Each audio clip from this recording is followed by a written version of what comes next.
being independent is not really being strong. What if your weakness is not a weakness but an invitation? It's an invitation for someone who can come to your life so that they can make your life better. That's the beauty about interdependence.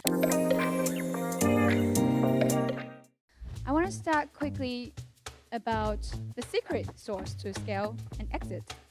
But my speech will be very different than what you expect. So let's begin. Who here is good at math? Like math? Who? Okay, we got people who's good at it. Who here is that they have to do it? They don't really like it. Hands up, if that's you. Yeah, we have. Then who is the rest? Still dreaming, still waking up from last night. All right, who here likes sports? Like very good at sports? Yeah, you like sports. You're good at sports. Great. Oh, I have so many. That's great. But who here, rather watch? Who here rather watching sports? Yeah, that's great. Now, who here is good at singing? Yeah, be confident. Come on, be confident. Or like sing. But who here only sing when you go into the bathroom or taking shower? Wow, there's a lot of you guys. Now looking around the room, something interesting is happening and something beautiful is happening. Because if we are meant to be able to do everything, we're good at everything, what's the point we have so many people on this planet?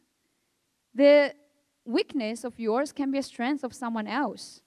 And that's the beauty about it. And I want to share one keyword today is you think independence? No. It took me 30 plus years to understand that being independent is not really being strong.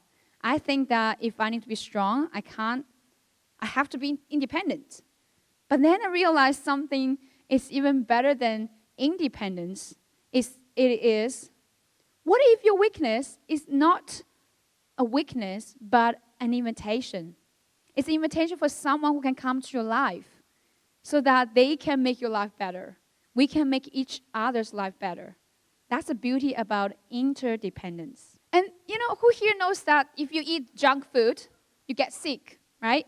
And I really don't like to see, but there's so many people who got cancer nowadays. And I feel so sad for them because the society, the commercial, the food, poisonous, all these problems.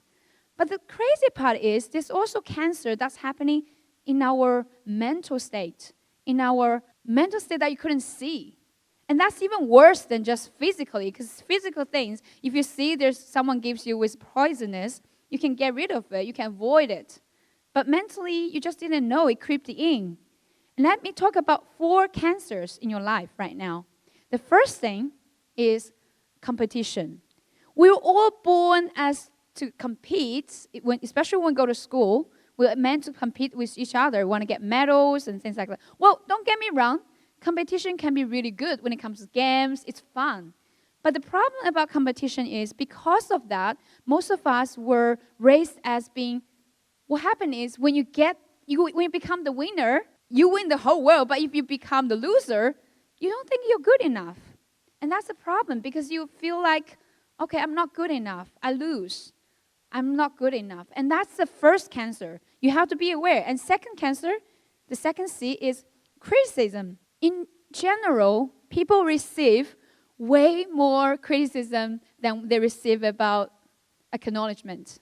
Especially in the logistics industry. You understand? When the world goes well, nobody remembers you. Yeah. When something blocked, what's wrong with you logistics people? Go and sort it out. Well, you've done everything. They never pay attention until the fuel price goes up. Oh, we need to talk to logistics expert. Which is why Kat was invited to the TV. Hey guys, I'm the expert. I can share with you what's happening, which is great. But the problem about criticism is that you will feel you're not good enough. And that cancer would creep in your mind for years and years and years until you pay attention to it. And the third cancer is comparison. Comparison kills what? Comparison kills the joy.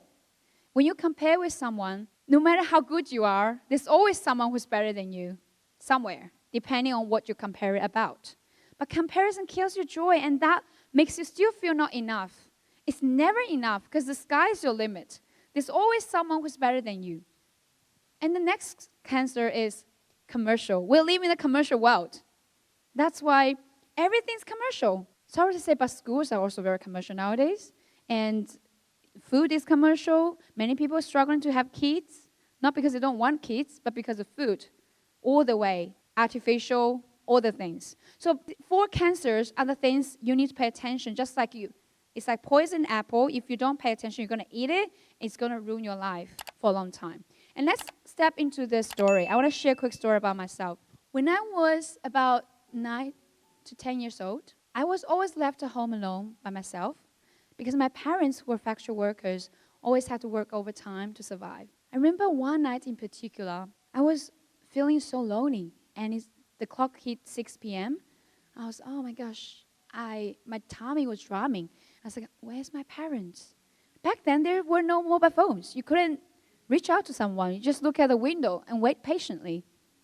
And when the clock hit 6:15 p.m., I look outside.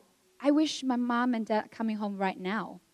Then in order to move closer to the gate, I move myself so that I can see if they're almost home. They're still not home. 6:20 p.m. passed, 6:30 p.m. passed, no one comes. I was desperate. I was hungry, not just for food, but for safety. I remember I could smell the yummy food from the others' kitchens. They either have done with the dinner or someone still started eating. I remember the soft light from the neighbors. I even remember the laughter from the children. I was so desperate. And suddenly there's a neighbor who worked around the kitchen. She noticed me. Hey, come and eat with us. I hesitated. My pride and ego held me back. But then after pausing, I stepped inside. And for the first time in a long time, I feel safe again. I felt connected. I felt human. And that was the moment I realized there's a power of interdependence. And your network isn't just your network. And sometimes your connections are not those who you'd expect. They can come from anyone. And the network is always broader than your thought. That story taught me about interdependence. The reason I'm sharing that story with you is because I want you to understand sometimes if you look at your phone, we talked about that yesterday, check the context. But what if one of your contacts has 100 contacts, and the 100 can have another 100 and 100? That's called the ecosystem. I want you to remember you're here not just with whoever you see in this room. You are connected with the whole world. You're connected with billions of people, but you didn't realize. And that's the power of interdependence. And I want to take you through a few more things. One thing is, interdependence is not weakness. It is a strength. It is a synergy of independence. And love is not a noun. It's a verb. You know, I'm a bit sick of people saying, love yourself. Well, we need to love ourselves. Don't get me wrong. And there's a lot of self-help books in the world. But the problem about that is, can you kiss yourself on the lips? You can't. Can you hug yourself? Yeah, you can, but it's different than hugging someone else. And there's a difference between just loving yourself than someone's loving you and you love each other. And that's the power of interdependence. And let me talk about forces. We're going to finish this soon. So instead of a competition, how about we replace it with celebration? When you compete with someone, how about we celebrate for each other? That's way better than just compete with each other. How about we replace criticism with compassion? We all are humans. There's so many things going through in life. When we say someone didn't do well or they made a mistake, we are judgmental. But we don't know what's happening in that person's life. How about we replace comparison with connection? We don't have to compete with each other. You can be good at something. I can also be good at something. Doesn't mean you're good, I'm worse. You can be good, I can be good. We can be good together. How about we replace commercial with creating values? That's what we're talking about, scaling and exit. If we focus on creating values for everyone, you will never run out of resources. You will never run out of the possibilities and opportunities. So let's turn that to the C on the right side rather than the left side. And that's why we're doing the charity. We believe when we give to the society, to those children who have cancers, we can receive automatically. It's not a money, but it's something that's fulfilling your soul forever and ever and ever. And giving is a choice, but receiving is automatic. All right, I want you to say with me all together, I embrace interdependence. Are you ready? The room is very quiet because I was sharing a bit emotional stories, but let's chill up. Can we say, I embrace interdependence. Ready, steady, go. I embrace interdependence. This time, say a little bit louder. Ready? More energy. I embrace interdependence. Round of applause to you guys. Thank you so much.